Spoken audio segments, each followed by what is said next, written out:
ጉባኤው በጣም የእግዚአብሔር መንፈስ እንዳለበት ያሳውቃል። ነብይ ሳሚ እውነት ነው እንደ ቤተሰብ ነው ለኛ በብዙ ነገር በሱ ተጠቅመናል። እኔ ባለቤቴ በጣም ወንድ ልጅ ይፈልግ ነበርና ምንም በሌለበት ብዙ ጊዜ ጭንገፋ ምናምን ያጋጥመኝ ነበር። ነብይ ሳሚ እንደዚህ ብሎ ነግሮኛል፣ ወንድ ልጅ ትወልዳለህ እና ስሙን ደግሞ ሳሙኤል ትለዋለህ ብሎኛል ነበር። እውነትም 2-3 ወር እንኳን ያክል አልቆየም። እኔ ራሴ ነፍሰ ጡር እንደሆንኩ አላውቅም ነበረ። የሆነ ፕሮግራም ላይ ወደ የባለቤቴ ትውልድ ሀገር ሄጄ ራሳ ነው እና እሱ ያለው የሰርግ ፕሮግራም ነበረ። እዛ ላይ ያንቺ ነፍሰ ጡር ነሽ ምናምን ሲሉ ምግብ አትስሪ ምናምን እዛ የፕሮግራሙን እየሰራው ነበርና አትስሪ ሲሉኝ ኧረ እኔ እንደዛ አይደለሁም ምናምን የሆነ ቲንክ አላረኩም። ከዛ ቤት መጥቼ እውነትም በግሌ ቼክ ሳደርግ ያው ፖዘቲቭ ሆነ። ሄጄ በዶክተር ስታይ 4 ወር ነፍሰ ጡር ነበር። እስከዛ አላወኩም ነበር።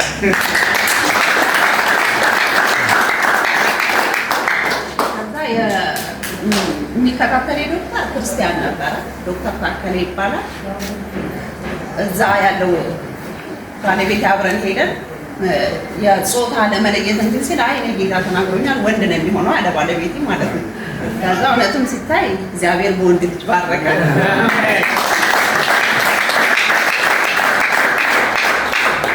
እና ለቤታችን ደስታ ሆኗል።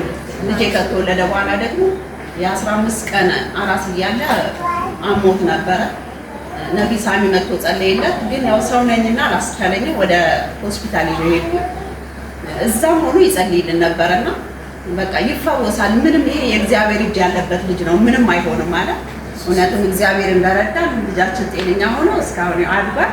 ልጄንም ማሳየት ፈልጋለሁ።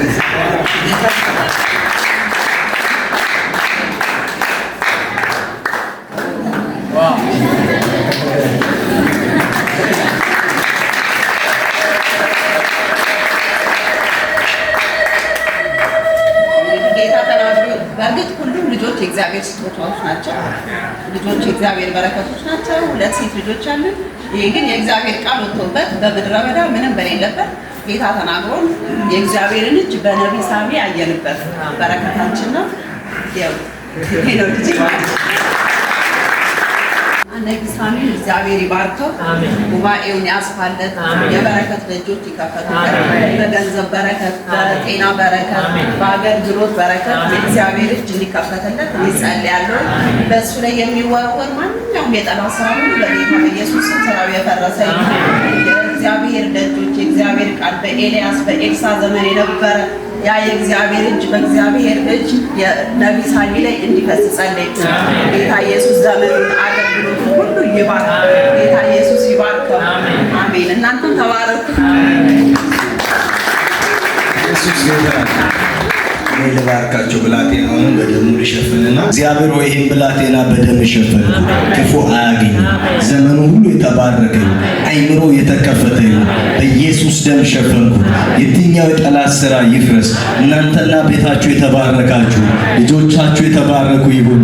አይምሮአችሁን በደም ሸፈን። በኢየሱስ ስም አሜን። ተባረኩ።